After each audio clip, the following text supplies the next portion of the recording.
Assembly సెషన్స్కు ముందే AP politics high voltage షీట్ ఎక్కుతున్నాయి. ఫేక్ ప్రచారం చేయడం కాదు, దమ్ముంటే అసెంబ్లీకి రండి, తేల్చుకుందామని చంద్రబాబు బిగ్ సవాల్ చేశారు. అయితే ప్రతిపక్ష హోదా ఇచ్చి చూడు, రాకపోతే అడుగు అంటూ వైసీపీ రివర్స్ అటాక్ చేస్తుంది. అయితే హోదాపై కూడా విపక్షానికి అదే రేంజ్లో ఇచ్చిపడేశారు సీఎం చంద్రబాబు. అటు విపక్ష నేత అసెంబ్లీకి అటెండ్ కావద్దని డిసైడ్ అయ్యారంట. ఈసారి అసెంబ్లీకి సెక్షన్ కూడా వార్ వన్ సైడ్ అన్నట్టుగానే ఉంటుందా? వైసీపీ సభకు హాజరు కావద్దని డిసైడ్ కావడానికి రీజన్ అదేనా? ఎప్పుడు ఏదో ఒక రచ్చ కామన్. ఇష్యూ ఏదైనా కూటమి versus YCP dialogue war next లెవెల్లో నడుస్తుంది. ఇప్పుడు అసెంబ్లీ సెక్షన్ సెంట్రిక్గా కాస్త గట్టిగానే మాటలు తోటాలు పేలుతున్నాయి. కాకపోతే ఈసారి సీఎం చంద్రబాబు బిగ్ సవాల్ విసురుతూ పాలిటిక్స్ హీట్ పెంచారు. వైసీపీ ఫేక్ ప్రచారం చేస్తుందంటూ మండిపడ్డ బాబు దమ్ముంటే అసెంబ్లీకి వచ్చేందుకు సిద్ధమా? వైసీపీకి జగన్కు సవాల్ చేశారు. అయితే తాము సభకు రావాలంటే ప్రతిపక్ష హోదా ఇవ్వాలని ముందు నుంచి పట్టుబడుతుంది వైసీపీ. ఇప్పుడు చంద్రబాబు సవాల్పై రియాక్ట్ అవుతూ మళ్ళీ అదే డిమాండ్ రిపీట్ చేస్తున్నారు ఫ్యాన్ పార్టీ లీడర్లు. అయితే ప్రతిపక్ష హోదా ఇవ్వాల్సింది తాను కాదని ప్రజలే వైసీపీకి ప్రతిపక్ష హోదా ఇవ్వలేదంటున్నారు సీఎం చంద్రబాబు. దీంతో అసెంబ్లీ సెక్షన్ స్టార్ట్ కాకముందే రాజకీయం రంజుగా మారింది. దమ్ముంటే అసెంబ్లీకి రావాలని చంద్రబాబు, హోదా ఇచ్చి చూడు, రాకపోతే అడుగు అని వైసీపీ తగ్గేదేలే అన్నట్టుగా పోటాపోటీగా స్టేట్మెంట్లు ఇస్తూ హీట్ క్రియేట్ చేస్తున్నారు. ఈ నేపథ్యంలో ఈసారి కూడా అసెంబ్లీకి అటెండ్ కావద్దని జగన్ డిసైడ్ అయ్యారన్న గుసగుసలు వినిపిస్తున్నాయి. ప్రతిపక్ష హోదా ఇస్తేనే అసెంబ్లీకి వెళ్లాలంటూ సన్నిహితులతో డిస్కషన్లో చెప్పారంట జగన్. వైసీపీ ఓడిపోయి 15 నెలలైంది. అయితే 11 సీట్లు మాత్రమే వచ్చిన వైసీపీ తమకు ప్రతిపక్ష హోదా కావాలని అంటుంది.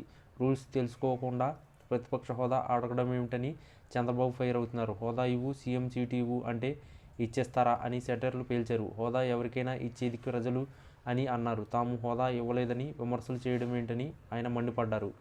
మరోవైపు అసెంబ్లీ స్పీకర్ అయ్యన్నపాత్రుడు వైసీపీకి చెందిన 11 మంది ఎమ్మెల్యేలు అసెంబ్లీకి రావాలని పిలుపునిచ్చారు. వారు అసెంబ్లీకి వస్తే తాను ఎమ్మెల్యేలందరికీ తగిన సమయం ఇస్తానంటున్నారు.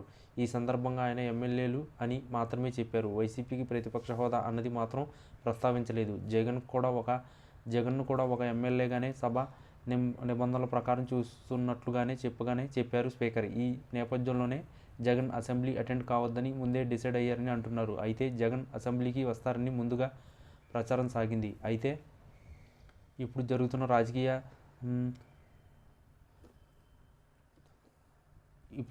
రాజకీయ రుద్రత అంటూ అటు ఇటు మాటలు, డిమాండ్స్ స్పీచ్లెస్లు మారిన వేళ జగన్ సభకు రావద్దని డిసిషన్ తీసుకున్నారంట. వైసీపీ ముందు నుంచి డౌట్ పడుతున్నట్లు ఎమ్మెల్యేలకు అంటే 5 నుంచి 10 నిమిషాల సమయమే ఇస్తారు. అపోజిషన్ హోదా ఉంటే జగన్ ఎప్పుడైనా ఏ సబ్జెక్ట్ పైన అయినా మధ్యలో కలుగజేసుకుని మాట్లాడవచ్చు. ప్రతిపక్ష హోదా లేకపోతే ఈ అవకాశం ఉండదు. ఎమ్మెల్యేలకు ఇచ్చిన సమయమే ఇస్తారని అలాంటప్పుడు అసెంబ్లీకి వెళ్ళి కూటమి సభ్యులు చెప్పే గొప్పలు వినడం తప్ప ప్రశ్నించే అవకాశం ఉండదని వైసీపీ. ప్రతిపక్ష హోదాకు ముడి పెట్టి అసెంబ్లీకి రాము అన్నది వైసీపీ లైన్ అయితే దానినే రాజకీయ చర్చగా ముందు పెట్టి టీడీపీ కూటమిపై ఎత్తు వేస్తుంది. అయితే ప్రతిపక్ష హోదా ప్రోటోకాల్స్ అనేవి టెక్నికల్గానే చూడాలన్న అభిప్రాయం వ్యక్తం అవుతుంది. తాము ఎన్నుకున్న ఎమ్మెల్యేలు కానీ ప్రజాప్రతినిధులు కానీ సభకు వెళ్తున్నారా లేదా, తమకు తరపున ప్రజల సమస్యలు మాట్లాడుతున్నారా లేదా అన్నదే జనాలు గమనిస్తారంటున్నారు. జగన్ అసెంబ్లీకి వెళ్ళకపోతే సభ వన్ సైడ్గా నడిచే అవకాశం లేకపోలేదు.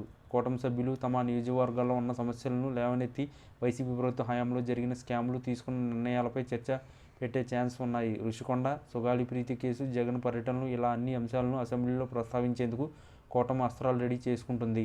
వైసీపీ మాత్రం యథావిధిగానే అసెంబ్లీలో కూటమి చేసే విమర్శలకు ప్రెస్ మీట్ల ద్వారానే కౌంటర్ ఇచ్చేందుకు వ్యూహరచన చేస్తున్నట్లు తెలుస్తుంది. అసెంబ్లీ సమావేశాలు స్టార్ట్ అయితే కానీ అసలు సీన్ ఎలా ఉంటుందో చూడాలి.